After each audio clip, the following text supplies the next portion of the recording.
Hello everyone from lockdown Tuscany, day 27, 28. I've managed to lose count.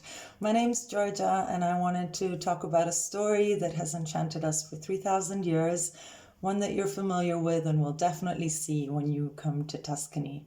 When the army of Philistines, who were originally from Crete, met with King Saul and his army of Israelites, no battle ever took place because the two armies remained in deadlock on two opposite ridges. Neither army wanted to go into the valley floor, expose themselves, and give the other army the upper hand. The dispute is resolved using single combat, also to avoid the bloodshed of battle.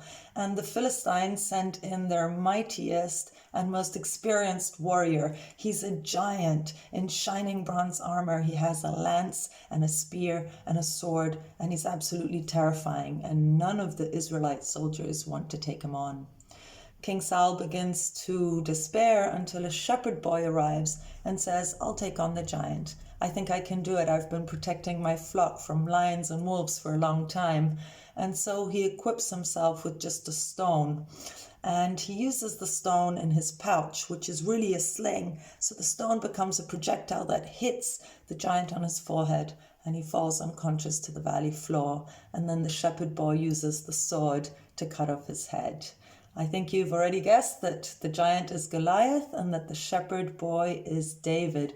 We love the David and Goliath story because it's a story of victory against all odds. A story that was depicted often throughout the ages in both painting and sculpture.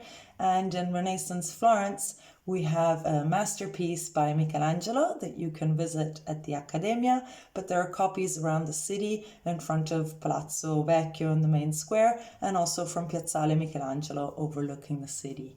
Now, the interesting thing about Michelangelo's masterpiece is that it's actually not a triumphant David yet. He has yet to meet the Goliath. He is only equipped with his courage and something deadly in his hand that you can see, which is the sling. It's only an excuse to show you how nice his bum is. So I think it's an appropriate image for the times. We have to remember giants can be overcome. Ciao.